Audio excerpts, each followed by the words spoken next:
mulai ya. Saya akan bacakan satu firman Tuhan sebelum kita berdoa ya. 1 Petrus pasal 1 ayat yang ke-12 ya. Kepada mereka telah dinyatakan bahwa mereka bukan melayani diri mereka sendiri, tetapi melayani kamu dengan segala sesuatu yang telah diberitakan sekarang kepada kamu dengan perantaraan mereka, yang oleh Roh Kudus yang diutus dari surga menyampaikan berita Injil kepada kamu, yaitu hal-hal yang ingin diketahui oleh malaikat-malaikat. Nah, kita akan melihat hal ini ya. Kita belajar tentang satu karakter khusus malaikat yang diciptakan secara spiritual. Mari kita berdoa, kita mohon pertolongan Tuhan.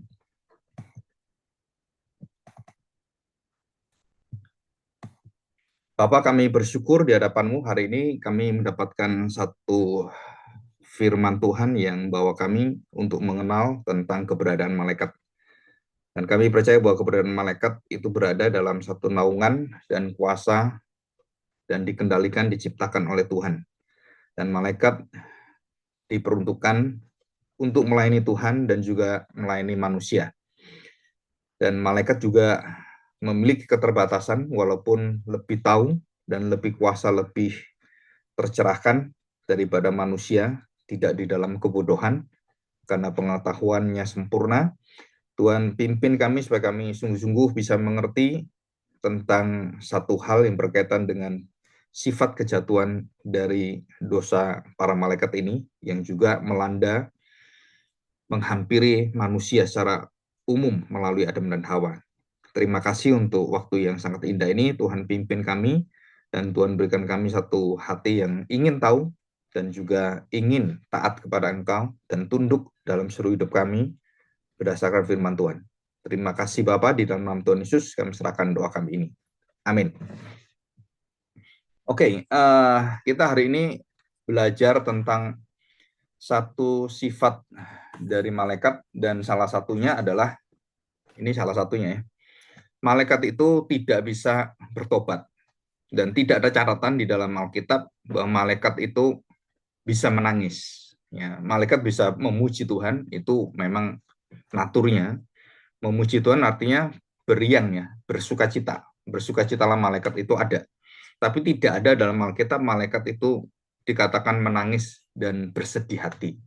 Walaupun tidak ada catatan tentang menangis, bukan berarti malaikat juga pasti tidak bisa menangis atau tidak ada kesedihan, ya tidak dicatat aja dalam Alkitab. Cuman kita harus tahu. Nah, kenapa malaikat tidak bisa bertobat? Nah, ini jadi satu isu. Kenapa? Karena banyak orang yang mendapatkan penglihatan dan bertemu dengan malaikat, dan sering juga malaikat-malaikat itu yang digambarkan itu menyatakan satu sifatnya seperti manusia. Dan juga ada tafsiran-tafsiran bahwa malaikat itu bisa menikah. Ya, yang tentang di dalam Kejadian itu pasal 6 dan juga yang lain dikatakan bahwa malaikat itu bisa kawin dengan manusia, bisa punya anak. Nah, saudara, ini satu pengajaran, satu doktrin yang sangat sesat ya, sangat salah sebenarnya. Tapi banyak orang yang mempercayai itu, tafsiran-tafsiran itu, dan juga beberapa teolog itu, penafsir juga percaya. Nah, harusnya itu kita tidak boleh percaya, tidak boleh percaya. Kenapa? Karena Alkitab kalau tidak bicara, ya kita jangan percaya gitu. Nah, kita akan melihat ya dari sifat, karakter, dan pribadi malaikat. Saudara, yang pertama, malaikat adalah makhluk pribadi yang spiritual. Ya, dia namanya pribadi itu punya kehendak, punya keinginan, dan kita harus ingat bahwa dia spiritual berarti berbeda dengan yang jasmani, berbadan, bertubuh, atau boleh kita katakan berdaging, berdarah daging. Ya, Tuhan Yesus sering mengingatkan kita bahwa kita tidak boleh berpikir tentang malaikat itu seperti kita berdarah berdaging dan malaikat bisa menikah. Ya, malaikat bisa menikah. Padahal itu tidak mungkin karena Tuhan Yesus mengatakan hal itu ya.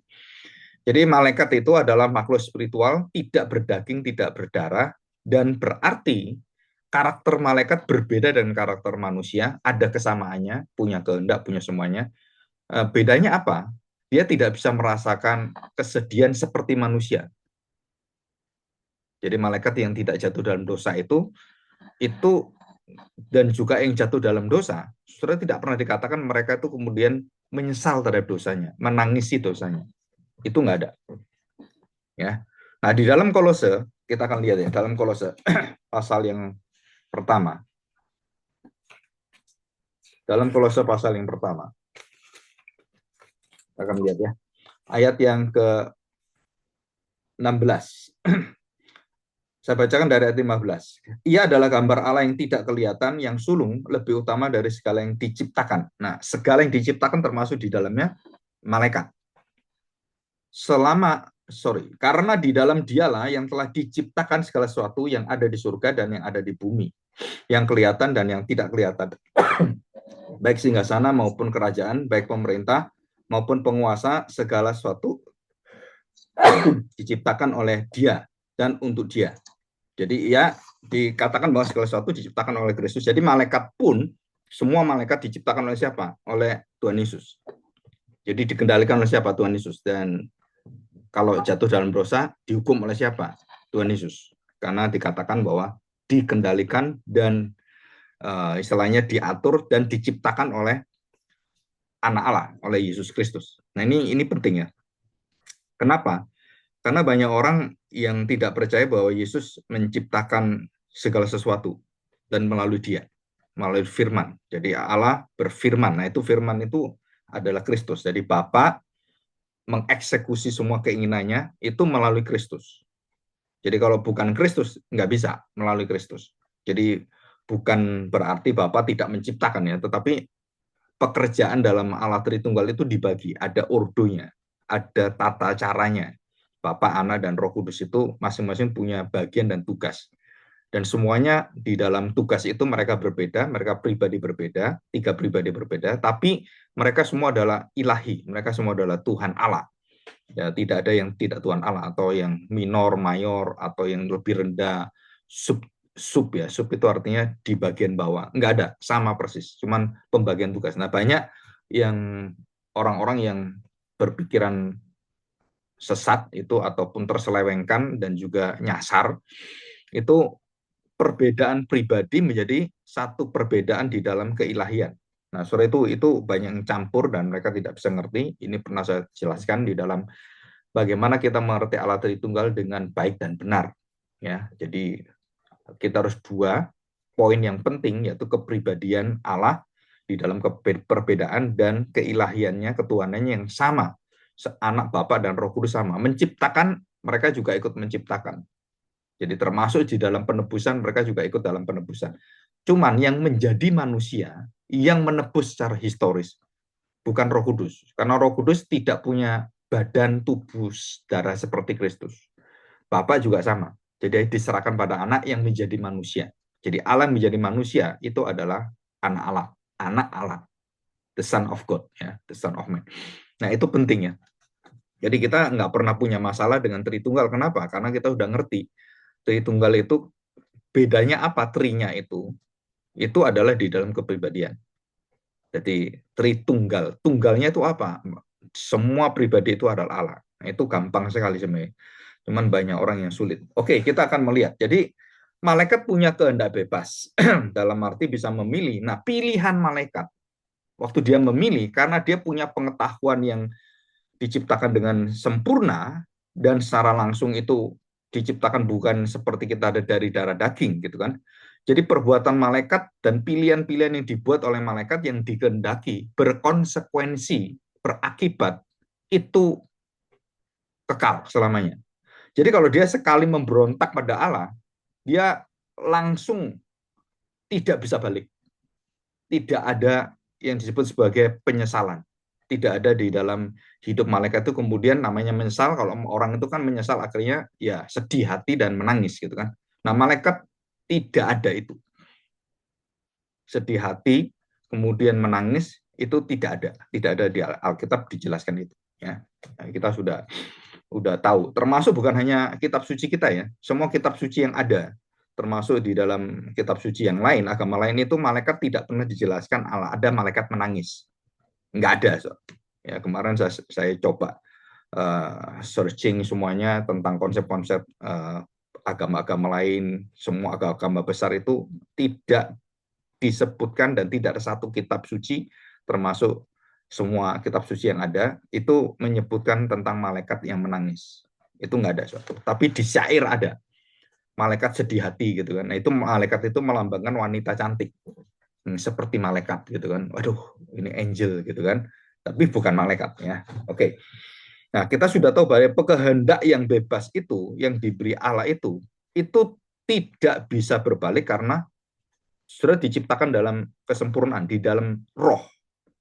Nah, semua yang makhluk roh yang jatuh dalam dosa itu tidak bisa balik. Begitu dia jatuh, konsekuensinya itu langsung kekal selamanya. Kalau manusia kan ada waktu, ya di dalam waktu. Nah, malaikat tidak di dalam waktu. Malaikat itu di luar waktu, waktu kekekalan. Jadi dia nggak ada masa lalu, masa sekarang, masa akan datang. Jadi kalau kita, oh iya ini, wah iya masa lalu, aduh saya salah. Saya usahakan masa depan saya perbaiki. Nggak bisa. Malaikat tidak bisa. Kenapa? Karena malaikat diciptakan dalam waktu yang sempurna. Waktu yang dalam rohnya itu. Dia tidak berwaktu masa lalu, masa sekarang, masa akan datang seperti kita. Jadi kalau Tuhan mengatakan kamu jatuh dan dihukum, itu udah pasti. Tinggal tunggu waktu penghukuman akhir yang ditetapkan oleh Tuhan. Jadi malaikat-malaikat itu tinggal tunggu aja, nggak bisa berbuat apa-apa. Jadi keputusan yang dibuat oleh malaikat, setelah semuanya berdampak kekal, tidak bisa berbalik ke masa lalu, dan tanpa adanya kelemahan pengetahuan. Malaikat itu diciptakan tidak seperti kita. Ada sesuatu yang kurang. Oh, matematika kita kurang gitu kan. Oh, kita punya proses bertumbuh. Jadi dari satu tumbuh ke atas, terus berjalan lagi, kita mengerti lagi. Kalau anak itu paling tahunya tentang warna, tentang 1+1, 2, kan ada tingkatan kan. Nah nanti kalau sudah SMP mulai hukum-hukum Archimedes, hukum-hukum tentang Newton gitu kan. Nah lebih naik lagi akhirnya sampai yang lebih tinggi sampai hukum fisika kuantum, metafisik. Nah itu sudah itu tingkatan. Nah malaikat tidak berproses bertumbuh pengetahuannya. Jadi langsung sempurna. Jadi teori kuantum dia tahu semua, tahu tuh semua malaikat, ya. Dan itu ada di dalam diri Allah. Jadi malaikat itu tidak terkejut dengan penemuan manusia. Dia sangat ingin tahu tentang kedatangan Mesias. Nah itu malaikat ingin tahu. Tadi 1 Petrus pasal 1 ayat 12. Malaikat-malaikat semua tuh ingin tahu bagaimana Allah menjadi manusia. Maka di situ ada berita-berita malaikat memberitakan Gabriel gitu kan. Nah, waktu Gabriel memberitakan, malaikat-malaikat itu juga ada keinginan tahu bagaimana Allah mengeksekusi untuk menebus dosa manusia, bukan untuk dosa malaikat. Ya, dari situ ya. Jadi kita memiliki pengetahuan yang kita sebut sebagai orang, wah ini bodoh ini, nggak bisa ini. Wah ini orang yang ya IQ-nya kurang. Nah malaikat tidak ada kebodohan, tidak ada IQ jongkok. Semua malaikat itu sempurna pinter semua. Bagaimana? Saya nggak tahu ya, karena ini diceritakan dalam firman Tuhan, kita harus tahu. Jadi malaikat itu pengetahuannya bersifat final. Dia bukan maha tahu, tapi dia tahu. Ya, tahu lebih daripada manusia karena dia berada di luar waktu.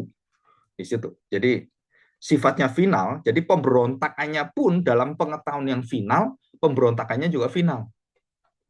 Jadi tidak bisa diubah, karena nggak ada waktu. Jadi sudah jelas ya. Jadi kenapa malaikat tidak bisa bertobat? Karena malaikat tidak berwaktu. Jadi dia tidak mungkin bisa bertobat. Karena manusia ada waktu dan berjalan gitu. Manusia dikasih Tuhan waktu dan tempat, space and time, dan mereka ada historisnya. Nah malaikat itu historisnya seperti kita nggak ada. Ya, historis spiritual itu nggak ada historis seperti kalau kita ada historis tahun sekian Pangen Diponegoro perang dengan Belanda tahun sekian. Nah, itu kan ada kan? Itu ada sejarahnya. Nah, di dunia malaikat itu tidak ada karena tidak berwaktu. Jadi saudara nanti kalau kita berbicara tentang dunia yang roh ini, termasuk tentang eskatologi, tentang bagaimana Tuhan, tentang kerajaan 1000 tahun. Nah, saudara harus tahu, kerajaan 1000 tahun adalah lambang. Bukan seperti yang kita bicarakan secara umur manusia atau jarak waktu periode. Bukan. Karena itu adalah lambang. Kenapa? Tidak ada, karena Tuhan tidak berwaktu. Tuhan menciptakan waktu, tapi Tuhan tidak diikat oleh waktu. Malaikat juga sama. Jadi pengertian kita tentang akhir zaman 1000 tahun, saudara, itu dalam arti bahwa kerajaan 1000 tahun adalah kerajaan yang ditetapkan Tuhan, bukan kerajaan seperti dihitung 1000 tahunnya. Jadi 999, nah kurang satu. Bukan, saudara. Karena terbukti bahwa kita sudah lebih 1000 tahun sejak Tuhan Yesus, sampai sekarang 2000 tahun lebih. Kan bukan 1000 tahun. Berarti Alkitab salah dong kalau kita terjemahkan itu. Bukan, saudara. Kenapa? Karena waktu Tuhan membicarakan tentang kerajaan 1000 tahun, itu kerajaan yang ditetapkan dia dan lamanya 1000 tahun. Bagaimana 1000 tahun? Itu semua dalam hitungan Tuhan, bukan hitungan kita. Ya, di situ. Ya, oke, kita lanjutkan sekarang. Pada waktu malaikat tidak ada kesempatan berbalik atau berubah dan bertobat, maka apa yang terjadi? Saudara, malaikat tidak memiliki penebusan seperti manusia. Jadi Tuhan setia kepada manusia dan sabar kepada manusia, tapi Tuhan tidak akan memberikan kesetiaannya, kesabarannya kepada malaikat. Kenapa? Karena malaikat final. Manusia tidak. Manusia diberi kesempatan karena diciptakan dalam ruang dan waktu. Jadi malaikat tidak memiliki penebusan. Jadi Kristus waktu menjadi manusia bukan menjadi malaikat. Ya, bukan menjadi malaikat. Untuk menebus malaikat. Bukan, Sir. Tapi dia menjadi manusia dan menebus manusia. Di situ.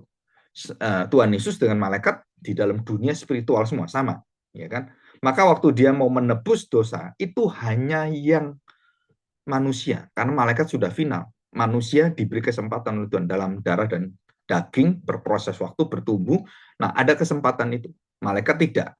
Jadi finalitas malaikat dalam dosa itu dosa yang final, dosa yang langsung menghadap penghakiman dan tidak ada lagi waktu diberi kesempatan. Tuhan masih sabarlah dengan malaikat. Tuhan masih menantikan malaikat. Itu tidak ada. Tidak pernah ada seperti itu. Itu hanya untuk manusia. Karena Alkitab mencatat bahwa dia menyayangi bukan malaikat tetapi manusia. Ya. Dan itu dijelaskan dengan baik. Nanti kita akan lihat ini ya. Kita akan lihat.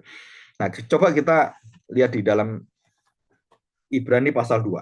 Ya, Ibrani pasal 2 ayat yang ke 16. Saya bacakan ya. Dan ia Tuhan kita Yesus Kristus dan Allah Bapa kita yang dalam kasih karunia-Nya telah mengasihi kita dan telah menganugerahkan penghiburan abadi kepada kita. Kiranya menghibur dan menguatkan kita semuanya, ya. Kiranya menghibur dan menguatkan kita semuanya. Nah, kita akan melihat dalam Ibrani pasal 2 ya. Nah, saudara, ini tentang kondisi bagaimanakah kita manusia diberi kesempatan, diberi penghiburan. Malaikat tidak. Ya, malaikat tidak diberi kesempatan. Nah, kita lihat Ibrani pasal 2 ayat yang ke-16. Sebab sesungguhnya, saudara, ini jelas sekali. Bukan ya, dikatakan jelas, bukan malaikat-malaikat yang ia kasihani. Belas kasihan Tuhan itu tidak pernah diberikan pada malaikat. Maka malaikat nggak bisa bertobat. Saudara. Tidak ada kesempatan bertobat kepada manusia. Nah, dikatakan sebab sesungguhnya bukan malaikat-malaikat yang ia kasihani, tetapi keturunan Abraham yang ia kasihani. Jadi keturunan Abraham yang mana? Yang secara daging dan keturunan di dalam iman, di dalam Kristus nantinya.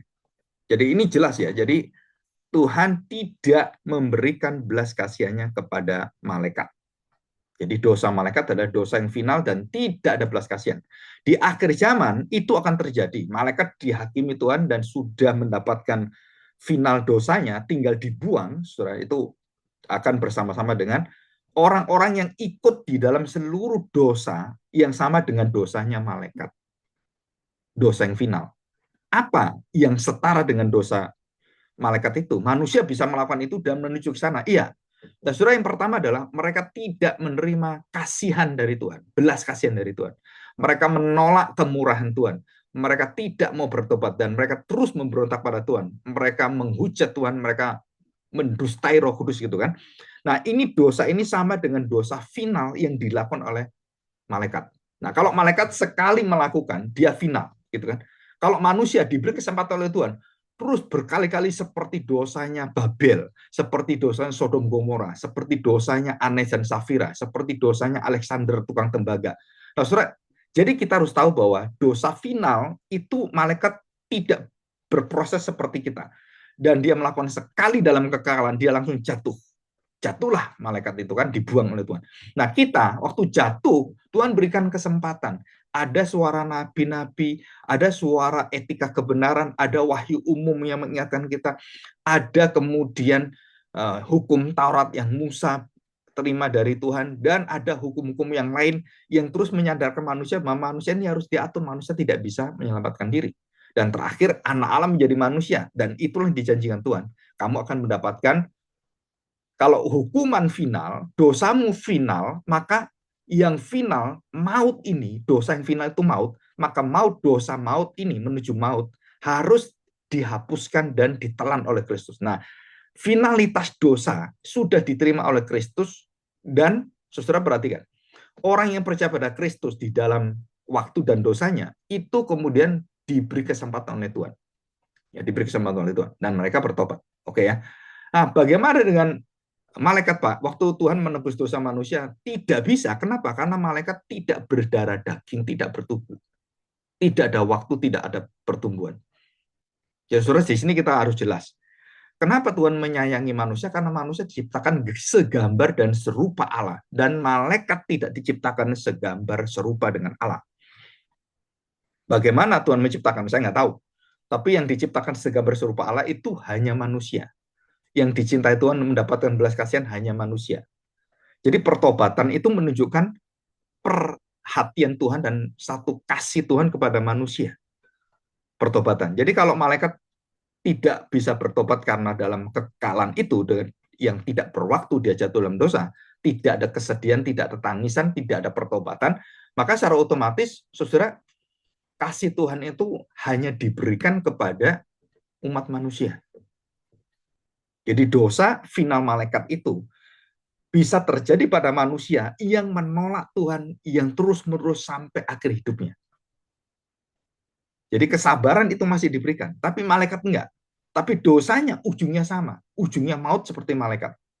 Jadi dosanya Nimrod, dosanya Fir'aun, dosanya Nebukadnezar, dosanya Darius, dosanya Ahasiweros, dosanya Herodes, Pilatus, saudara, itu dosa yang final. Kenapa final? Karena mereka mendapatkan dan pengertian-pengertian, pengetahuan dari Tuhan, dan sudah diingatkan ahli Taurat, dan Taurat itu semuanya ahli kitab itu memberitahu dia bahwa itu betul, dia tetap menolak. Nah, saudara, apa yang terjadi? Dosanya sama dengan dosanya malaikat. Nah, saudara, coba kita lihat ya. Fir'aun dikeraskan hatinya oleh Tuhan. Arti dikeraskan hatinya apa? Tidak diberikan belas kasihan. Sama dengan malaikat.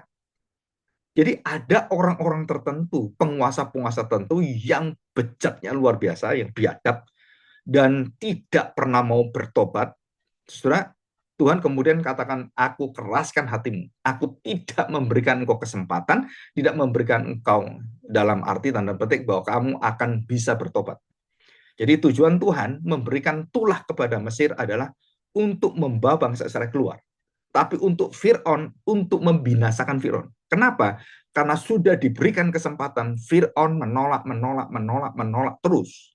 Maka dia mengalami dosa final seperti malaikat-malaikat. Sodom Gomora sama. Niniwe sama. Ya, Asyur itu sama. Ananias dan Safira sama. Dosanya final. Menghujat Roh Kudus. Nah, saudara, kita akan pelajari dosa-dosa final itu apa. Ya, kita harus tahu bahwa dosa yang terus-menerus, yang tidak pernah kita bisa sadari, kita nggak mau menyesal, tambah berat. Nah, itu artinya apa? Bahwa dosa ini membawa kepada maut, matang. Dosa itu semakin matang. Maka kita harus tahu bahwa bagaimana orang Kristen untuk memerangi dosa. Saudara harus cepat-cepat keluar, dan saudara harus lepaskan itu. Walaupun saudara kita tahu bahwa daging kita itu ada hukum dosa. Emosi kita nggak suka dengan orang, kita benci dengan orang, kita punya masalah dan abrak-abrak gitu. Nah, saudara harus tahu bahwa ini semuanya adalah karena ada ikatan itu. Dan kita berjuang, dan kita sudah dimenangkan oleh Kristus, karena kita sudah dibenarkan oleh Kristus, maka saudara harus memakai seluruh senjata Allah. Ketopong keselamatan, ikat pinggang kebenaran, itu harus dipakai semua. Kenapa? Karena tanpa ini, kita nggak bisa memenangkan pertandingan kita. Dan dari mana itu semua? Ya semua dari Tuhan. Pertolongan dari Tuhan. Ya, oke, kita lanjutkan. Jadi saudara, final dosa manusia dengan final dosa malaikat itu ujungnya sama. Ujungnya apa? Maut, dibinasakan Tuhan. Melawan terus-menerus tergar tengkuk, ya. Kalau saya lebih tekankan tergar tengki gitu kan, tengkuk kurang gitu. Tegar tengki gitu kan. Sama dosanya dan konsekuensinya dengan dosa malaikat. Ya. Nah, manusia diberi kesempatan. Ada dua kesempatan. Keluar dari dosanya, dari sifat-sifat dosanya, dari sifat jatuh dosanya. Yang kedua adalah keluar dari belas kasihan Tuhan. Nah, menangis ada dua. So. Jadi kita keluar karena Tuhan berbelas kasihan kepada kita. Kita keluar karena kita tahu kita berdosa. Nah, orang-orang yang menangis, yang bertobat, itu yang sungguh-sungguh bertobat, itu menemukan dua. Satu, menangisi dirinya. Kedua adalah dia merasakan satu sukacita yang luar biasa. Di dalam kesedihan dia berdosa itu, dia mendapatkan satu kasih belas kasihan Tuhan yang luar biasa. Nah, bagaimana Pak yang mereka itu keluar dari dosa, sadar, tapi tidak menerima belas kasihan Tuhan? Nah, itu disebut sebagai orang-orang Kristen KTP. Orang Kristen yang sementara waktu. Yang tiada pertobatan dan tiada memegang belas kasihan Tuhan dan pembenaran dari Tuhan. Yang dijaminkan kepada dia. Nah, saudara, ini jadi menangis itu dua. Satu, karena saya berdosa. Kedua adalah menangis karena kita tidak layak menerima belas kasihan Tuhan. Ya, tidak layak. Yang saudara, yang kemudian yang ketiga, orang percaya menangis karena kesadaran dosa dan kesadaran akan belas kasihan. Tapi orang yang tidak percaya, nah saudara, tidak pernah bisa ujungnya mendapatkan penyesalan pertobatan. Dia bisa menyesal, tapi nggak pernah bertobat. Contohnya siapa? Yudas. Yudas itu bertobat. Aduh, salah saya. Akhirnya dia buang uang itu. Tapi kemudian dia mengakhiri hidupnya. Jadi dia menyesal, tapi dia nggak bertobat. Dia tidak datang kepada Tuhan, tidak datang kepada para rasul yang lain, dan kemudian dia bertobat mengikuti Kristus. Dia enggak. Dia menyesal. Dia salah, dia tahu, tapi dia tidak bertobat. Dan banyak orang seperti ini. Dosa akan juga sama. Dosa akan di dalam Yosua pasal 6 sampai pasal 7 itu ya. Nah, kita tahu bahwa dosa akan itu adalah dosa yang final juga. Kenapa? Karena dia mengatakan, oh iya betul saya, aduh, ya saya salah. Tetapi Yosua tidak memberikan kesempatan pertobatan dan dibinasakan Tuhan. Kenapa? Karena sudah diberi waktunya. Siapa ini ya yang melakukan ini? Nggak ada yang mau ngomong. Dan kemudian dipanggil satu-satu, setiap suku, setiap kepala suku dipanggil, baru dia ngaku. Nah, dosa yang karena didesak kemudian mengaku, saudara, itu biasanya tidak bisa berubah. Biasanya. Ya, kecuali roh Tuhan itu mengubahkan. Jadi pekerjaan Roh Kudus datang kepada dunia ini, kepada manusia, saudara, itu tidak pernah ditujukan kepada malaikat. Supaya malaikat bisa bertobat, maka Roh Kudus diutus ke dalam hati malaikat. Nggak perlu, saudara. Kenapa? Karena tadi itu final. Nah, kenapa Roh Kudus tinggal dalam hati kita? Karena kita masih berdarah berdaging, saudara. Kita memiliki manusia lama. Ya. Jadi ini jelas ya. Nah, kita akan lihat ya. Di dalam Matius 22. Coba kita lihat Matius 22. Ayat yang ke-30. Saya akan bacakan ya. Matius 22 ayat yang ke-30. Setelah saya pakai manual ya. Karena handphone saya di situ jadi agak sulit. 22 ayat yang ke-30. Demikian. Yesus menjawab mereka, kamu sesat sebab kamu tidak mengerti kitab suci maupun kuasa Allah. Nah, ini sesat, saudara. Barang siapa sesat tidak mengerti kitab suci ini. Salah satu contohnya apa? Ayat 30. Karena pada waktu kebangkitan orang tidak kawin dan tidak dikawinkan, melainkan hidup seperti malaikat di surga. Jadi semua orang mengatakan malaikat bisa kawin dengan manusia. Saudara, itu sesat, tidak mengerti firman Tuhan. Yang ngomong siapa? Tuhan Yesus sendiri. Maka segala penafsiran yang mengatakan malaikat kawin dengan manusia, saudara, itu sesat. Loh, dari mana Pak tahu? Tuhan Yesus yang ngomong. Tuhan Yesus mengatakan malaikat tidak kawin mengawinkan, tidak beranak cucu, dan tidak melahirkan, tidak istilahnya orang hamil, nggak ada malaikat perempuan lagi. Karena malaikat adalah bentuknya tidak berjenis kelamin seperti kita, walaupun disebut sebagai laki-laki.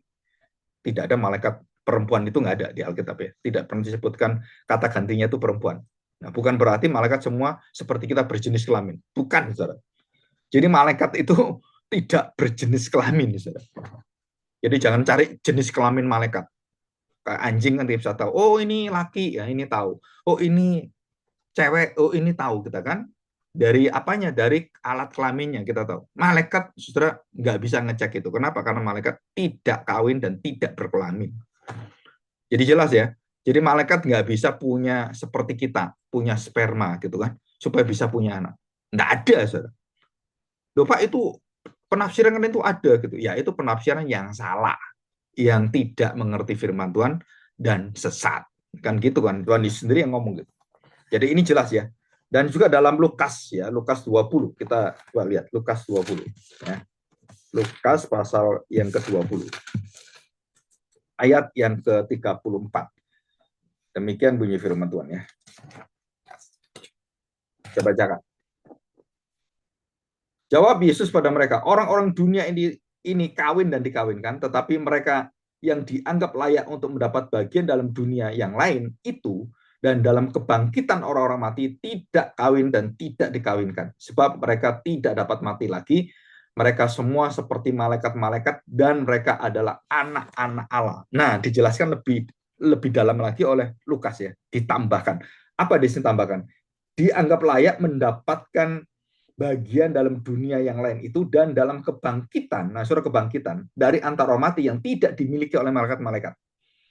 Dikatakan tidak kawin dan dikawinkan sebab mereka tidak dapat mati lagi, sama seperti malaikat-malaikat dan mereka adalah anak-anak. Nah, saudara perhatikan. Jadi malaikat itu tidak bisa mati seperti kita. Ya, tidak bisa mati seperti kita. Tidak bisa kawin karena dalam proses waktu. Jadi kematian malaikat bukan kematian fisik, tapi kematian spiritual. Dibinasakan. Nah, kita akan mengalami kematian fisik, kematian dalam dosa, dan kematian kekal. Kita mengalami 3 kematian. So. Ya. Kita yang sudah mengalami awal kematian dalam dosa. Begitu lahir kita mati dalam dosa. Yang kedua, kita mati di dalam dosa itu, kita mati di dalam fisik kita, tubuh kita.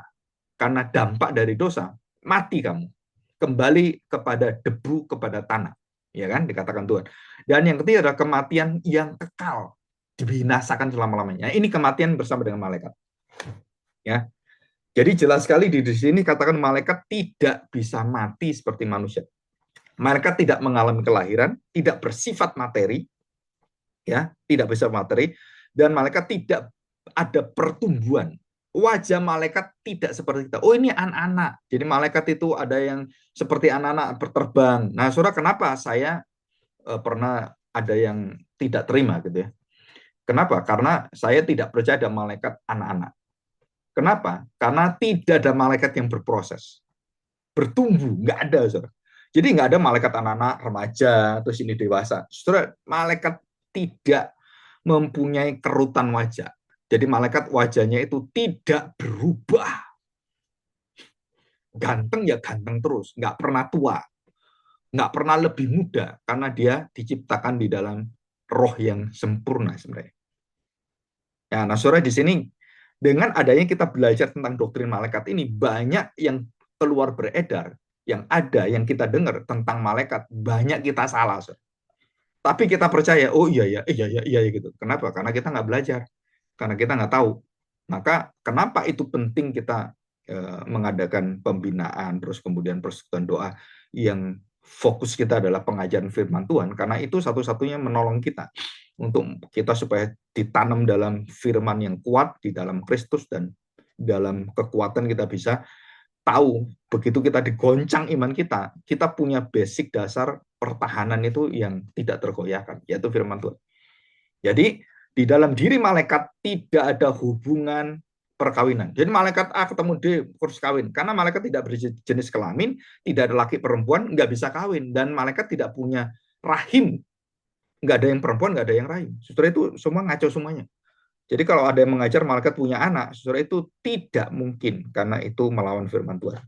Nah, saudara, yang kedua, malaikat tidak ada kebingungan. Ini sifat ujian dari malaikat ya. Malaikat tidak ada kebingungan dan kayak orang itu kebodohan. Jadi malaikat itu tahu kemana dan bagaimana, tahu semuanya. Dari mana malaikat tahu semuanya? Itu dirancang oleh Tuhan. Semua apa yang dilakukan malaikat itu ada rancangan dan diperintahkan oleh Tuhan. Ya, tetapi kita harus sadar, malaikat tidak maha sempurna. Malaikat tidak maha hadir. Jadi malaikat hadir di sini nggak bisa hadir.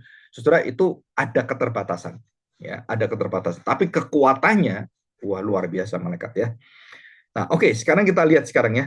Ujian pada malaikat dan bedanya ujian pada malaikat dengan manusia apa? Nah, saudara perhatikan, malaikat diuji tanpa tubuh dan darah daging seperti manusia.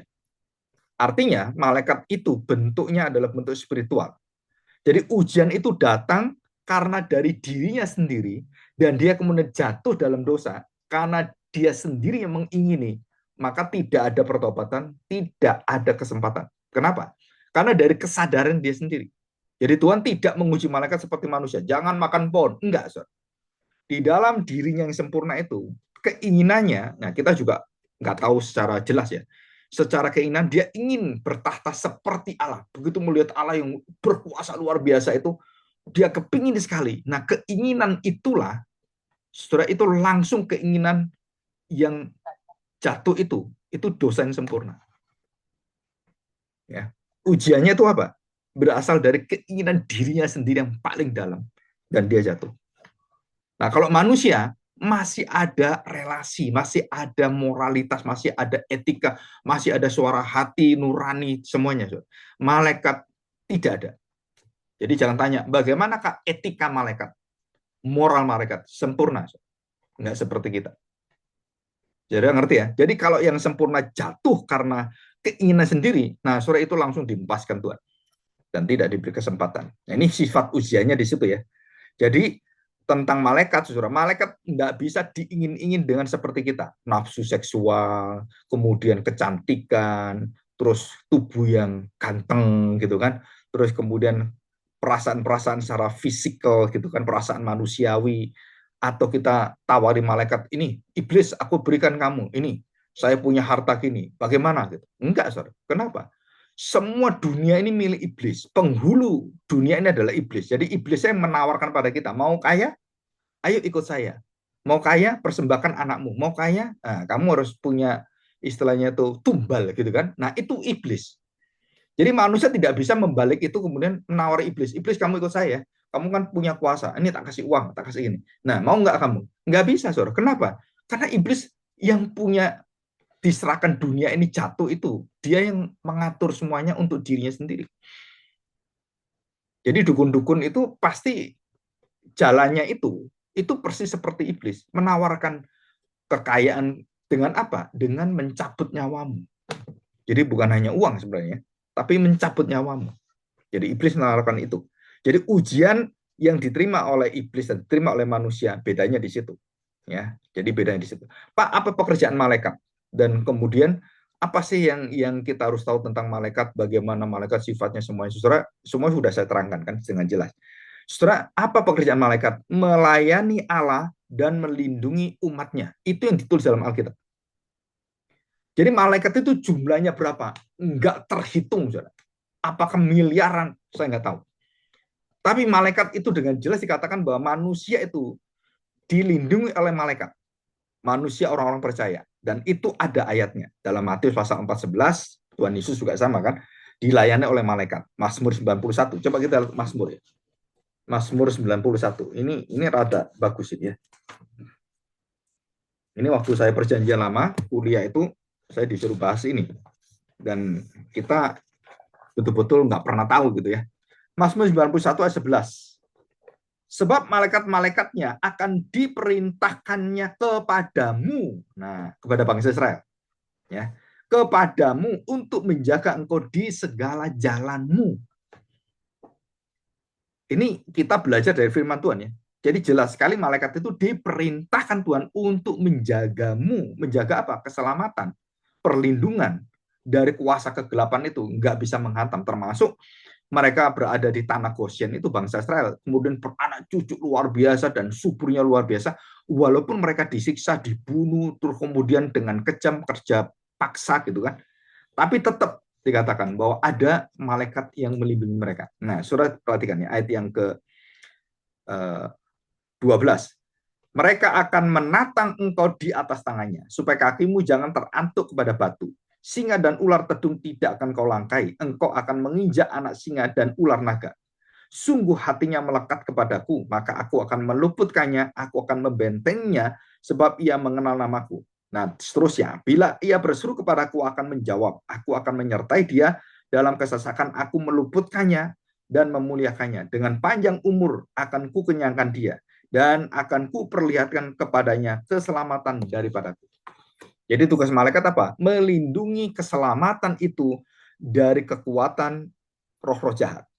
Dan kita dilindungi. Jadi saudara, banyak orang yang mungkin saudara bisa pelajari dalam video saya, pengusiran setan. Nah, itu pelajari saudara. Perlukah kita ngusir setan? Apalagi ngusir setan dalam diri kita gitu. Saudara, diri kita nggak ada setannya. Kalau kita sudah percaya Tuhan Yesus, kita diberi kuasa yang luar biasa, roh yang jauh lebih hebat dari siapapun. Apa itu? Roh Kudus. Jadi kalau ada Roh Kudus, roh setan kemudian masuk bisa nggak? Nggak bisa. Jadi nggak mungkin orang Kristen mengusir dirinya sendiri yang ada setan. Itu ajaran dari mana, so? Tapi banyak orang yang mengajarkan kamu harus dilepaskan, kamu. Soalnya itu bukan berkaitan dengan setan, itu berkaitan dengan dosa kita yang mengikat kita. Itu harus dilepaskan. Iya, saudara. Doa kelepasan bukan kelepasan karena ikatan setan, bukan, tapi pengaruh bujukan setan. Iya, saudara. Tapi bukan setannya dalam diri kita. Kenapa? Karena itu bertentangan dengan firman Tuhan. Bait Allah dalam hati kita dan Roh Kudus tinggal dalam bait Allah kita.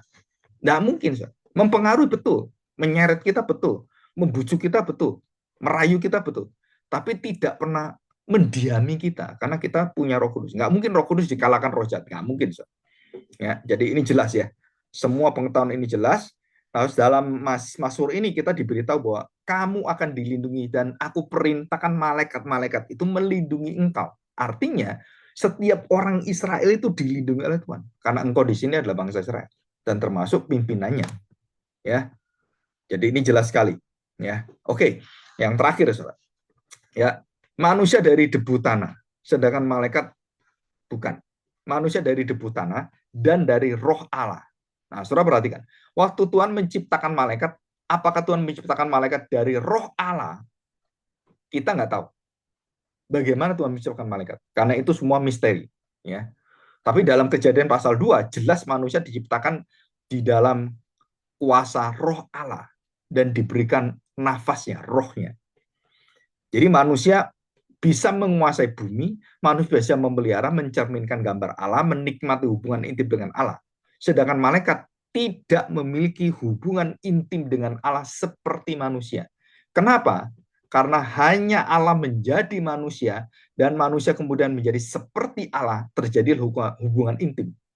Nah, banyak yang menafsirkan kenapa iblis Lucifer itu jatuh. Karena rencana Allah, hubungan Allah dengan manusia waktu dalam penciptaan membuat iblis iri hati. Ini tafsiran dari orang Israel, ya, orang Yahudi. Jangan menafsir dengan iri hatinya karena manusia diciptakan dan Allah mengagungkan manusia di dalam dirinya dan memuliakan manusia dalam kemuliaannya. Saudara. Malaikat itu iri. Nah, yang iri langsung dibuang oleh Tuhan. Itu masih rencana ya, kan belum terjadi. Maka malaikat-malaikat yang tidak iri, dia ingin tahu bagaimana ini hubungan intim ini. Tuhan menjadi manusia dan menjadi satu dengan manusia. Di mana? Di kayu salib. Tubuhku adalah tubuhmu, darahku adalah darahmu. Saudara, itu nggak ada di dalam dunia malaikat. Ini puncak dari perbedaan malaikat dengan manusia adalah berhubungan dengan Tuhan. Manusia dikatakan mempunyai hubungan intim karena diciptakan gambar teladan Allah, sedangkan malaikat tidak. Saudara. Ya, tapi ujungnya sama. Saudara, kita di ujungnya yang terakhir adalah tidak ada tangisan, tidak ada pertobatan, tidak ada semuanya. Itu waktu kita di surga. Jadi kita di surga, saudara jangan sekali-sekali berpikir, Pak, nanti kalau saya jatuh dalam dosa di surga gimana? Enggak mungkin, saudara. Kenapa? Karena sudah disempurnakan dengan tubuh Kristus. Oke ya, jadi kita jelasin ya. Oke, terima kasih. Nah, saudara, kita masuk dalam doa dan kita mohon pertolongan Tuhan untuk bisa